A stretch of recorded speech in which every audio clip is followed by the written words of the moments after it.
accurate assessment of planetary habitability. Thank you. Good morning. So I am here to talk with you about how to search for habitable planets once candidates have been found. And one of the ways that many of us go about doing this is through the use of theoretical computer modeling. We are living in a whole new universe now, far and away from that initial discovery of the first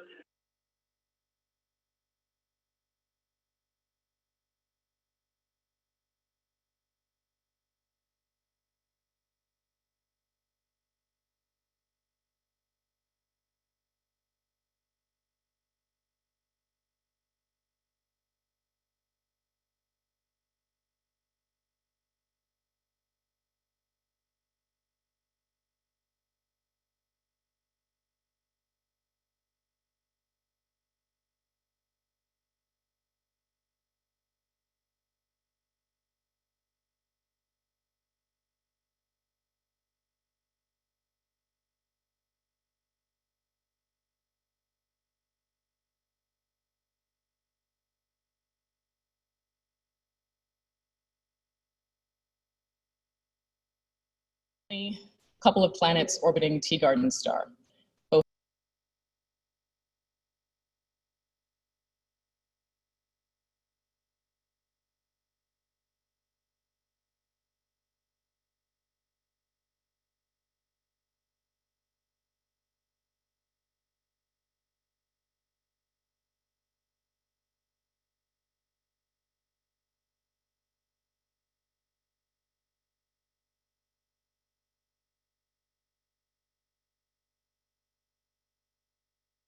in order of increasing size. The star's test studies are 30 to 100 times brighter than those studied by Kepler and the K2 follow-up, and that's going to make follow-up observations much more practical by next generation missions. Among those are James Webb, but even more likely missions like LUVOIR and HabEx. And of course, space-based observations will need to work in concert with ELT observations on the ground. These dedicated efforts are going to hopefully lead us to being able to probe the atmospheres of potentially habitable worlds looking for the biosignatures, these so-called biologically generated global impacts to a planet's atmospheric or surface environment, which we can observe remotely. And you'll hear a lot more about biosignatures tomorrow. In the coming years, hundreds more planets, potentially habitable included, will be found by TESS and other observatories. And that's leading us to what I consider to be an embarrassment of riches. We will have a number of planets to follow up on and limited telescope time. So how do we choose the planets to follow up on with our next generation missions, given this constraint in our search for the next planet where life might exist? In this era of large planet discoveries, there's a need for a new approach. Not simply listening, nor even just looking. This approach requires data from those observations in concert with theoretical simulations using climate models. So observers and theorists alike, using their various approaches, are looking for planets that might have conditions conducive to the presence of surface liquid water, which is one of the three fundamental requirements for life. And of all these three, the first, liquid water, is the least common within our own solar system on terrestrial planets. And whereas for the other two, we may or may not have life in the presence of these, where we know on our planet where there's water, there's life. So when we think of what factors influence liquid water, and you guys have seen this web like twice already, I believe, but I think it's never, there's never too many times to see all the different factors that can influence liquid water, including the radiative and compositional properties of the host star and the planet's individual properties, including its environment. And when we get very detailed, the picture looks even richer than this. In fact, it looks more like that. And again, you've seen this. I think Vicki, as well as Stephen, have shown you sort of this web of different factors and parameters shaping and affecting the long-term presence of surface liquid water on a planet. In a nutshell, it's very complicated, and far more complicated than simply finding a planet in the habitable zone. However, that is the first and very important step. The habitable zone was calculated as a function of stellar mass in the early 1990s and later refined in the last few years, with the inner edge being the point where a planet is in danger of losing its entire water inventory to space in a runaway greenhouse. At the outer edge, the maximum CO2 greenhouse limit is reached, that point beyond which any further increase in CO2 would no longer be sufficient to keep temperatures above the freezing point of liquid water. But as we've just seen, there are many factors that affect planetary habitability beyond orbital distance, and if only it were this easy. And just for an example of a planet that experienced a significant climate event while the planet lay very comfortably in its host star's habitable zone, there was abundant evidence to suggest that Earth itself experienced a snowball Earth episode, where the planet was completely covered in ice from pole to pole. So this is but one example of this sobering truth, that we need to be able to understand how these factors influence habitability to generate the most accurate assessments of planet's habitability potential as they are discovered. So the way that those of us in the field of exoplanet climatology go about doing this is using a hierarchy of computer models from 1D to 3D. Now, these models all have their advantages. So the 1D line-by-line models offer detailed treatment of atmospheric gas absorption, for example. Radiative convective climate models include height as one dimension, and they model the role of convection and vertical energy transfer, allowing you to calculate heat absorption in various atmospheric layers. Energy balance models, or EBMs, can be 0D or 1D. In 0D, you treat the entire planet as a single point in space.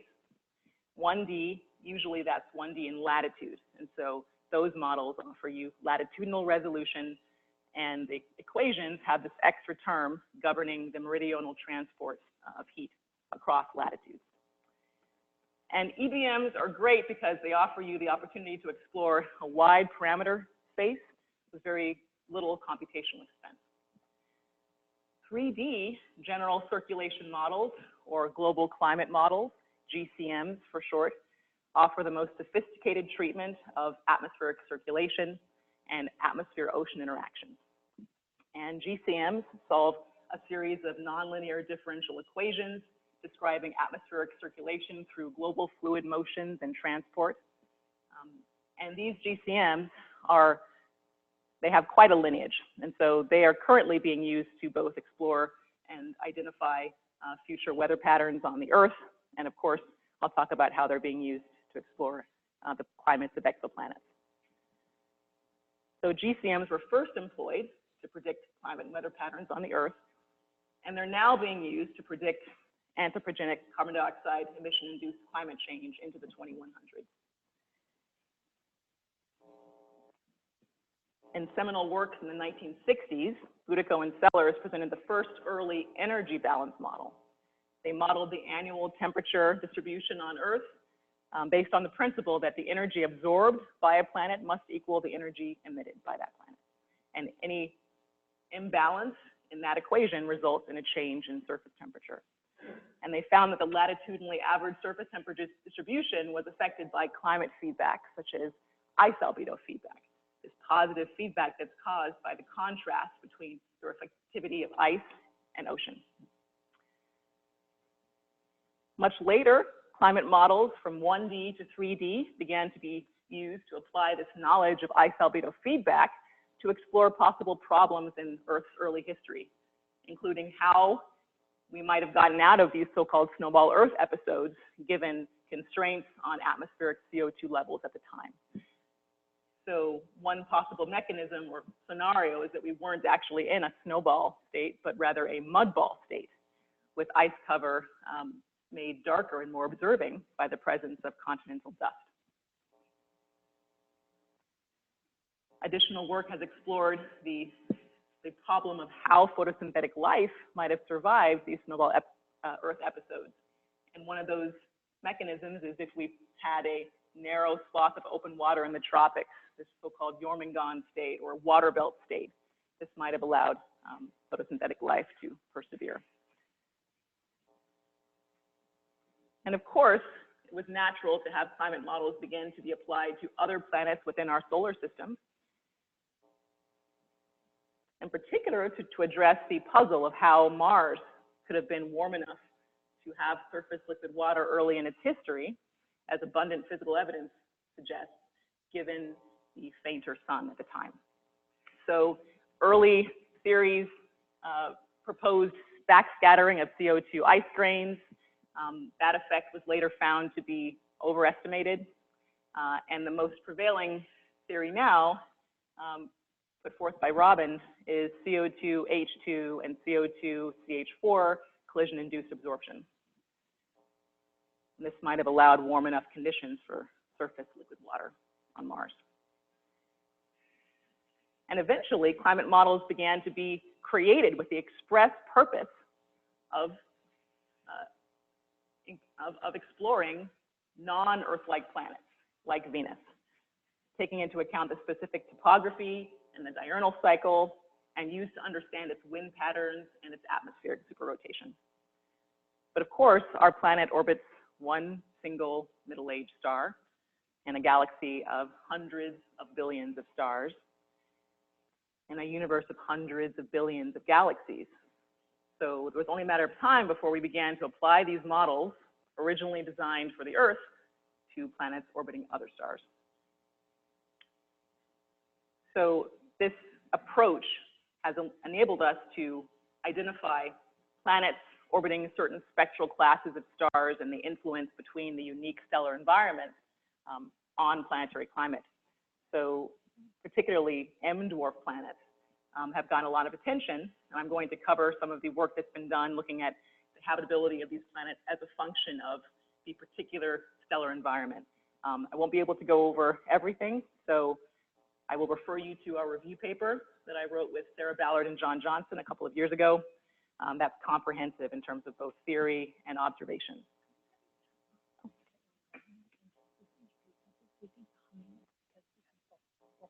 Oh, sure. Okay. Switching mics, or just switch it off.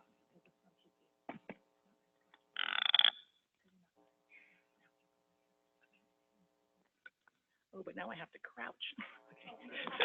Okay. Okay, good. Okay, hearing me okay? Great, all right. So yes, read the review paper. I'm gonna go back to the habitable zone for a second. As I think has been understood and perhaps even talked about already, this habitable zone is much closer in to a cooler, smaller star than the hotter, brighter star, and these close-in orbits can present the scenario of tidal locking, which is a slowing down in the rotation rate of a planet. An extreme case of tidal locking is synchronous rotation. That's a one-to-one spin-orbit resonance, where the planet's day is equal to its year.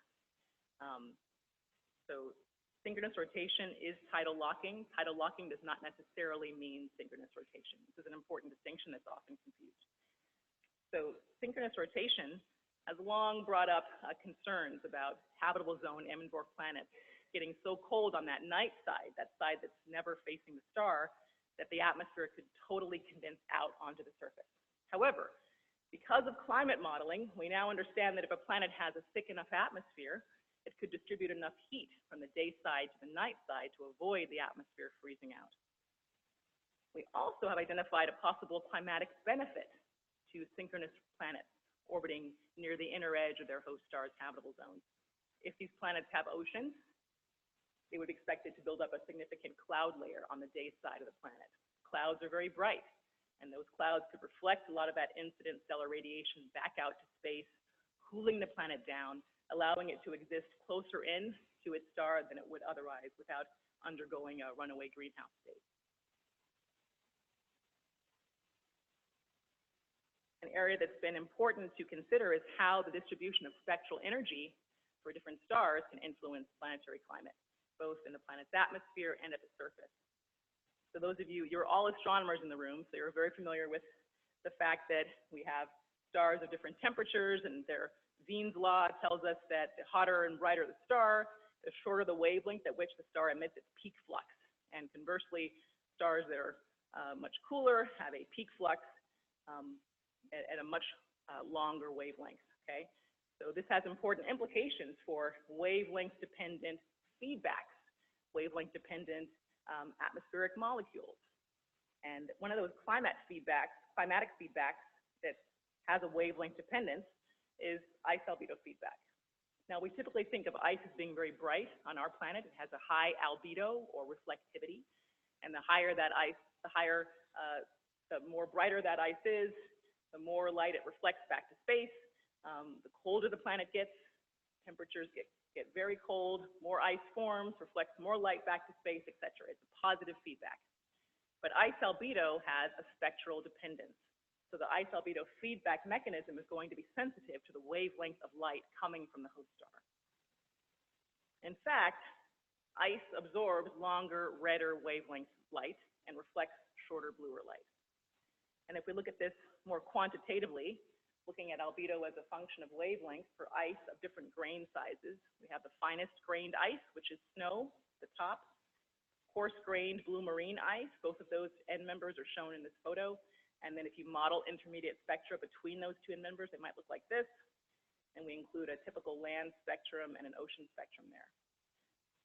So ice on a planet orbiting a star like the sun is going to reflect most of the light that hits it, because ice reflects strongly where the sun emits strongly, in the visible and near UV. But ice on a planet orbiting a cooler red or M dwarf star is going to absorb much of the light that hits it, because ice absorbs strongly where M dwarfs emit in the near IR. And so if you can imagine using these climate models to explore this effect comprehensively, looking at how the spectrum of the host star might influence a planet's susceptibility to these so-called snowball Earth episodes, and also how their host star spectrum might influence their ability to thaw out of global ice cover. And that has been done. So if we look at M dwarf, G dwarf, and F dwarf planets, ice line latitude on the y-axis as a function of incoming stellar radiation or installation. And what seems to be clear is that M dwarf planets, all other things being equal, are warmer, so they exhibit ice line latitudes at a lower installation than planets orbiting hotter, brighter stars. So they're warmer at a given flux. And if you want to find out how the susceptibility of snowball Earth episodes compares for planets orbiting different types of stars, we find that you have to decrease the installation. You use that as a proxy for CO2 decrease. You have to decrease the installation by much more to induce a snowball onset on an M dwarf planet versus a G dwarf or an F dwarf planet. And in snowball conditions, one needs to increase the installation by far less on an M dwarf planet than a G dwarf or F dwarf planet. That is telling us that the M dwarf planet exhibits a smaller climate hysteresis, a smaller physical lag in response once you reverse the initial conditions that you apply. They're harder to freeze, they're easier to thaw out of snowball states. And the reason for that is twofold. When we look at planets that exhibit similar climates, similar to modern day Earth conditions, the M dwarf planet receiving 90% of the modern solar constant, the G dwarf at current conditions. Look at surface albedo as a function of latitude. Where there's ice on both planets in the higher latitudes, that ice has a lower albedo for the M dwarf, a higher albedo for the G dwarf. And that lower albedo on the M dwarf allows surface temperatures. More radiation is absorbed by the surface. Temperatures are larger there. The atmosphere is also playing a role, particularly Hadley circulation. So Hadley circulation on our planet is responsible for the net transport of heat from the equator, where there's an energy surplus, to the higher latitudes, where there's an energy deficit. So what you're seeing here is a cartoon diagram showing the annual mean Hadley cell. So I'm going to show you in a moment seasonal diagram, which shows one dominant Hadley cell responsible for the net transport of heat to the colder winter hemisphere. And when you look at that, this is during northern hemisphere winter, planets that are very close to deglaciating, this time F dwarf, G dwarf, and M dwarf planets. If you calculate the value of the meridional stream function, which is a measure of the Hadley circulation, it's a mass flux overturn, you can see quantitatively that that value is much lower for the M dwarf, so it has a weaker Hadley cell. And qualitatively, you can even see it because the strength of these contour lines, the strength of the Hadley cell can be approximated by just looking at the closer the contour lines are together, the more vigorous the Hadley cell. So we have a squatter and weaker Hadley cell on the M dwarf planet. And that's caused by this heating happening in the atmosphere. So CO2 and water vapor, which are present in all three planets' atmospheres, absorb more strongly in the near IR. And that heating happening in the upper atmosphere reduces heat and radiation that reaches the surface that's needed to drive convection. And so that ends up allowing M dwarf planets to retain more heat in the tropics and thaw more easily out of global ice cover.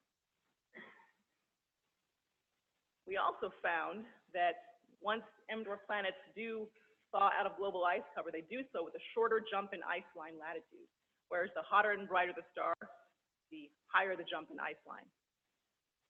So an interesting astrobiological question, which would be, which of these is better for life? Regardless, it seems that M dwarf planets have more stable climates, and that could give them an advantage when it comes to sustaining life over long time scales. And we see this hysteresis trend for lower mass stars when we combine simulations of their climates across 4 stable climate regimes. So we go from snowball to water belt, through temperate, and even up to moist greenhouse. This trend where stellar-driven deglaciation is more effective around relatively redder stars due to the low near IR absorption, the low near IR albedo for ice and snow. This is, of course, assuming present atmospheric level of CO2 in their atmospheres. If you have a large amount of CO2, the story is quite different. So something else that's important to consider when we think about exploring the effect of different parameters on planetary climate, parameters that we currently cannot constrain by observation, is looking at the different types of surfaces that might be present on these planets. A surface that had not been considered before is sodium chloride dihydrate, also called HydroHalite. And this can precipitate in bare sea ice at low temperatures.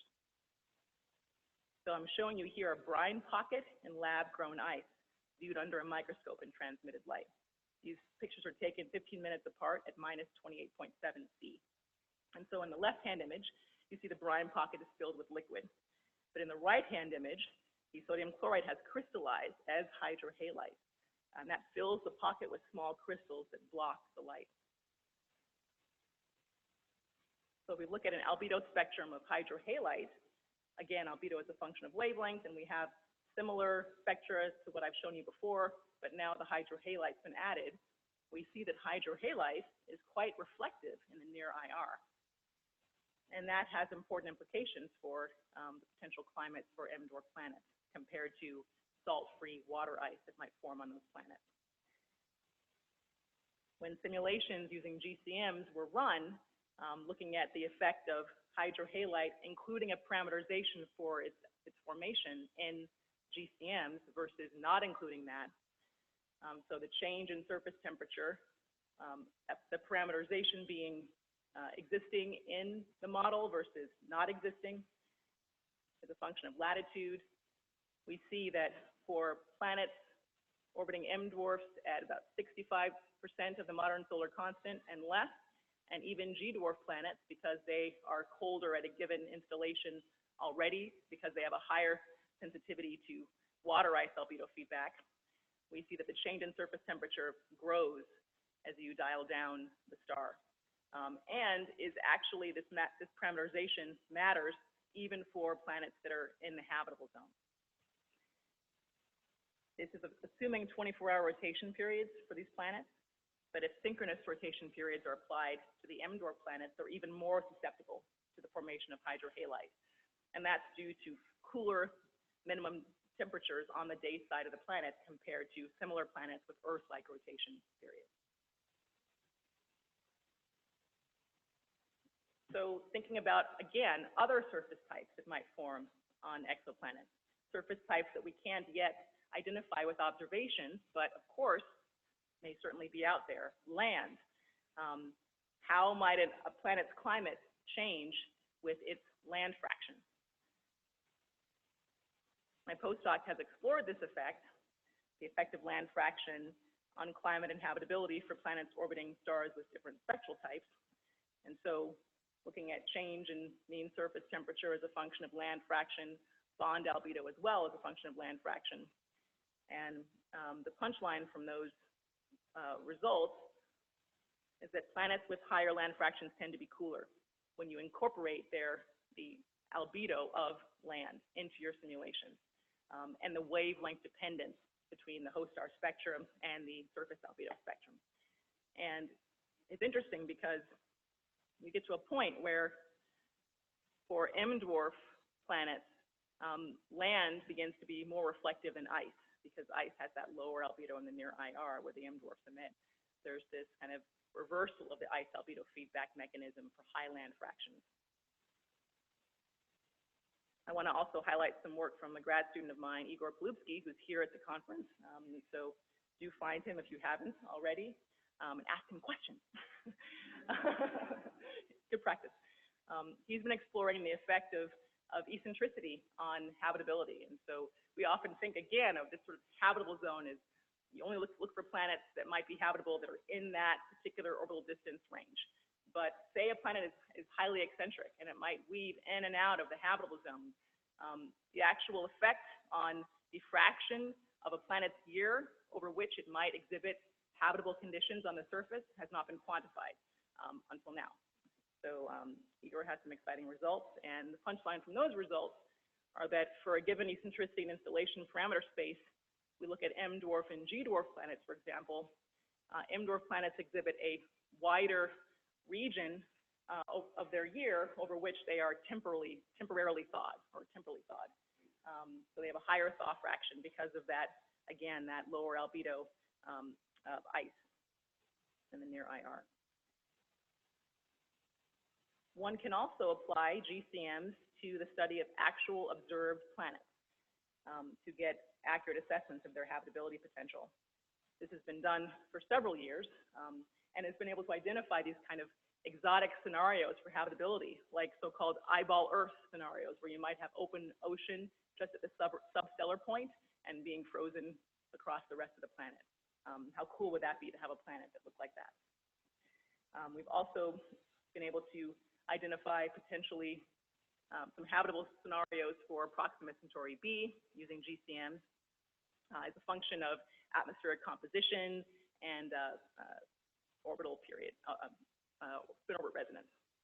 And so if we look at multiple planet systems, it's important to apply this kind of broad parameter space sweep to thinking about planet multiplicity and how the gravitational interactions that might occur in multiple planet systems could influence climate and habitability. So a system that got a lot of attention when it was first discovered was Kepler-62, and the outermost planet was the best prospect for habitability in that system at the time. That planet gets 40% of the modern solar constant, so 40% of what Earth receives from the sun in terms of sunlight. So it would definitely need some kind of a CO2 envelope.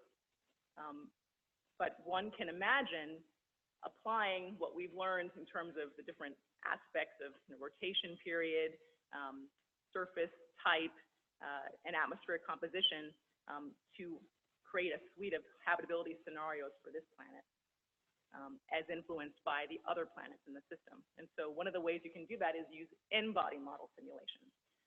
And the eccentricity of this planet was not constrained at the time. And so it's possible to be able to use n-body models to identify the fraction of stable configurations possible as a function of the initial eccentricity of this planet. And when you do that, you can find a stable range between 0 in this case and 0.32, pretty wide range of eccentricities possible, while keeping the entire system, the other 4 planets included, stable. And then you can use those n-body model constraints to inform GCM simulations. And when that's done, I can allow you to put constraints on the required amount of CO2 needed for habitability. So if we look at the lower limit of this eccentricity range, just a circular orbit, we find that a pretty plausible amount of CO2 is needed. It's far less than the maximum CO2 greenhouse limit for this host star's type, assuming just an Earth-like obliquity and rotation rate, and you get global surface temperatures similar to Earth. Of course, we ran tidal simulations to identify the possibility that this planet could have been spin synchronized within the age of its system, and under certain scenarios that was possible, so it was important to run simulations assuming a synchronous rotation period.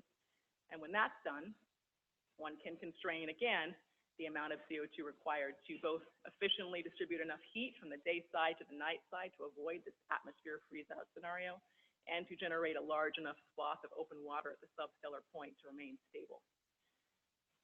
But of course, a carbonate-silicate cycle on exoplanets, the presence of that is unknown. And it's also important when you're running these simulations to identify a wide range of possible habitability scenarios in the event of low CO2, so only Earth-like levels. And one parameter that can be adjusted to explore that possibility is obliquity. It's been long established that for obliquities larger than 54 degrees, a planet's poles get more insolation than the equator. So when simulations of this planet are run at high obliquity, 60 degrees versus 23 degrees, with the upper limit of that eccentricity range, 0.32, and with an angle of the vernal equinox with respect to pericenter or periastron similar to Earth, above freezing surface temperatures are reached during particular parts of the orbit. And this could help melt ice sheets that are formed during colder seasons. So this is kind of the fun part of being able to run these GCMs. You can sort of explore all these different scenarios, some of which may be rare, more rare than others, but certainly possible within the context of what we see out there. Certainly we've seen other solar system planets at different inclinations, different obliquities, eccentricities. There's a wide range of possibilities out there, so this is important to do. Finally, the theoretical and observing communities are coming closer in terms of the gap between them. It's narrowing in that we can actually simulate observations of planets.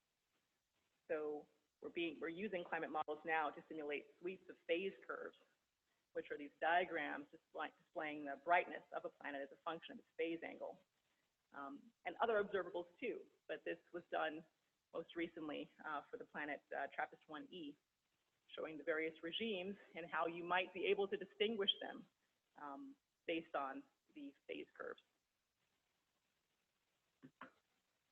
To be able to read the full history of exoplanet climatology, how climate models have been used both to understand the Earth, other solar system planets, and exoplanets, I want to refer you to an in-press review paper at app.js, so look for that. But the main takeaway point is that it's through combining observations and theory that will allow us to most accurately assess the habitability of planets as they are discovered, in hopes that we will one day attain the holy grail in this field, which might be that this artist's conception of a planet's landscape would actually be a photograph, like this Ansel Adams photograph of the Grand Tetons in 1942. Thanks to all my funding sources and the collaborators with which I did the work that was featured in this talk, and thank you all for your attention.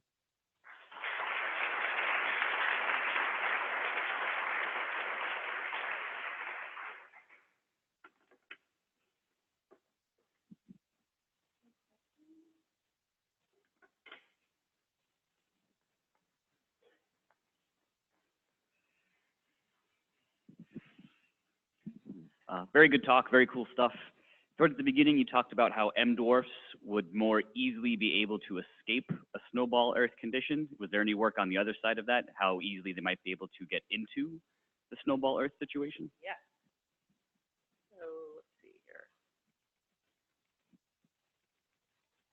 one of the first things we did was look at the susceptibility of these planets to entering into snowball states as a function of their host star spectrum. And so these warm stars, the red circles are the warm star conditions, and that's where we started our planets in modern Earth-like conditions. And then we dialed down the installation and observed at what point these planets became, their ice line was 0, which means the global ice cover was present. And the M dwarf, to get specific, required a 27% decrease in installation compared to the modern solar constant, whereas the G dwarf required an 8% decrease, the F dwarf required only a 2% decrease. So yes, and then I think when we started the conditions in snowball states, the M dwarf required a 9% increase, and it got higher and higher as you get to the hotter, brighter stars. But yes, M dwarf planets are much harder to freeze, much harder to get into the snowball state.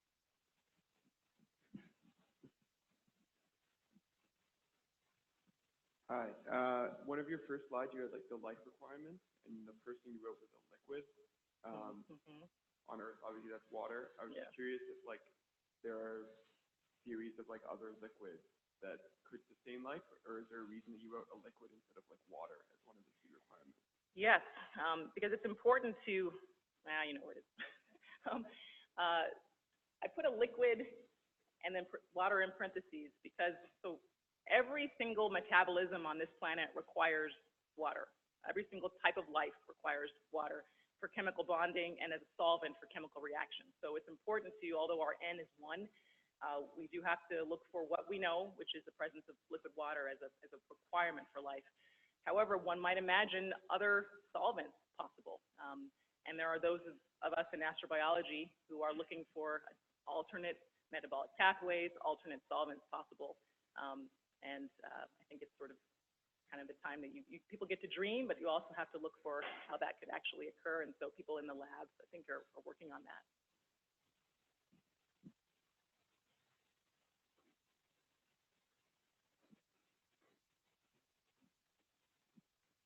I think particularly for small stars and in multi-planet systems, tidal heating can become really significant to the point where it can be, I think, of a similar magnitude to insolation.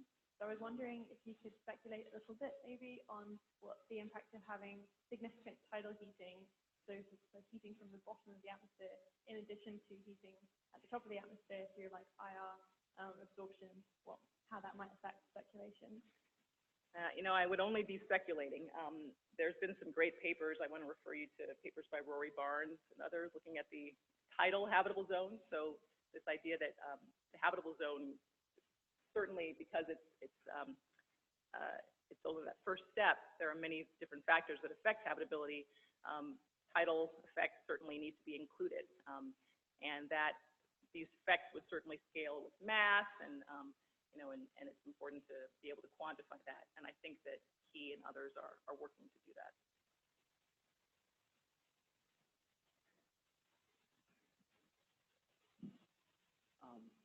So since the tidal locking situation came up a lot, I was curious that I remember seeing a paper a few years ago that discussed how atmospheric tides on the planet could prevent tidal locking. Has that gotten further attention? Is that still a factor, or does that only matter for larger atmospheres? Yeah, there's been several papers, and there still are being papers written about this. This idea that the atmosphere, depending on its mass, could generate what's called a thermal tide, and those thermal tides or atmospheric tides could counteract synchronous rotation, or synchronous rotation. So the more extreme case of tidal locking.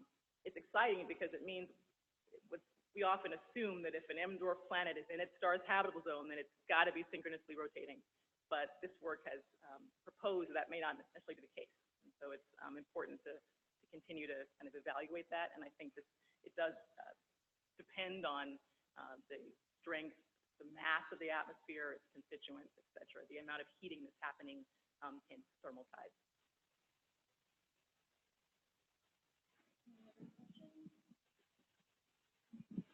Okay, such an interesting parameter space, such a big parameter space, which is awesome to explore. I'm thinking though, I think you kind of went over it, but if we have a planet, we got all of its orbital properties, we've got a crystal clear atmospheric spectroscopy for it, where do we start with the climate model? Or what's the biggest things we need to plug in? I mean, if we have all of the orbital parameters for it. So instead of building a climate model from the other way, yeah. So a lot of what we do with climate models is use observational data. So it's not all, hey, let's just create a planet and give it this and that and that. We can do that, and I do that too, and I think it's really fun. But it is important to be able to give it the data that we do have. And so these climate models take inputs such as the radius of the planet, the spectrum of the host star, the specific spectrum of the host star can be put into climate models, GCMs in particular, and that's being done right now in my group. Things like any constraints that are currently known on the orbital parameters like eccentricity and obliquity, and other factors. As much as we know observationally, we can put into the climate model. You give it like a tier list of what's the most important and like to change and explore. Yeah. The climate model. I certainly would submit that the spectrum, the exact specific spectrum of the host star is critical. So often in the past, what's been done in climate models is using a black body spectrum, for example, of a star of the same spectral type. But we've shown in previous work that if you use a black body spectrum versus the actual spectrum, your results are different. There are clear non-zero differences between your results. Things like your any numbers that you might get in terms of a snowball onset and exit values. I think those are important too, and surface types. So I'm very big on the surface is important, and I'm kind of a champion of that because a lot of what we're talking about is atmospheric constituents, atmospheric signatures and biosignatures, and it's true that you're more likely to be able to probe the atmosphere than the surface, but the surface matters, at least for a pretty wide range of atmospheric properties. Climate, when we run simulations and you change the surface type, you see differences.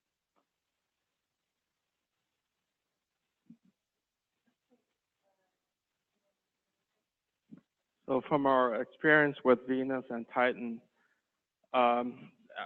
atmospheric dynamics of these slow rotators can be very difficult to model. So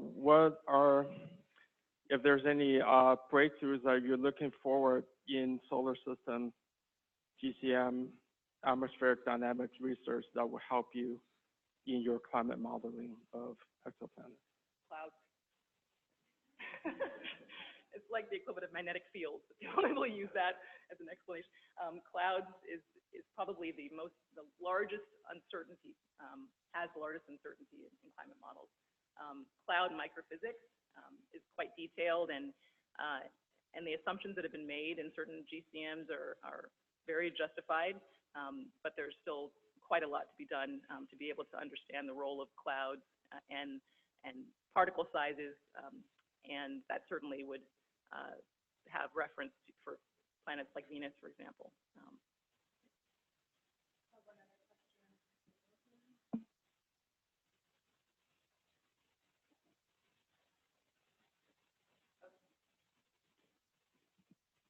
Yeah, so it's awesome to see all these climate models and the results from them.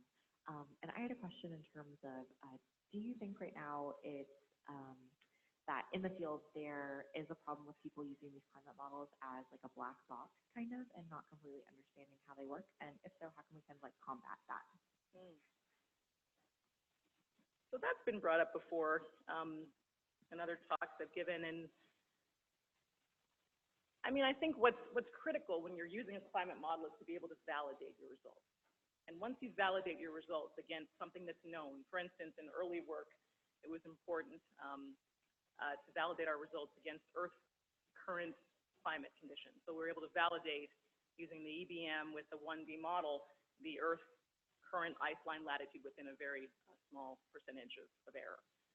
And then once you validate, then I think the sky's the limit. So people might say, hey, it's a black box, but if you validate against observations and against what you know, then I think that dialing up or down the parameters, exploring as wide a parameter space as possible is certainly As long as you, again, use the data that you do have and then justify your assumptions about what you're changing, then I think it's quite scientific and not necessarily haphazard with which people are running the simulation. You guys want to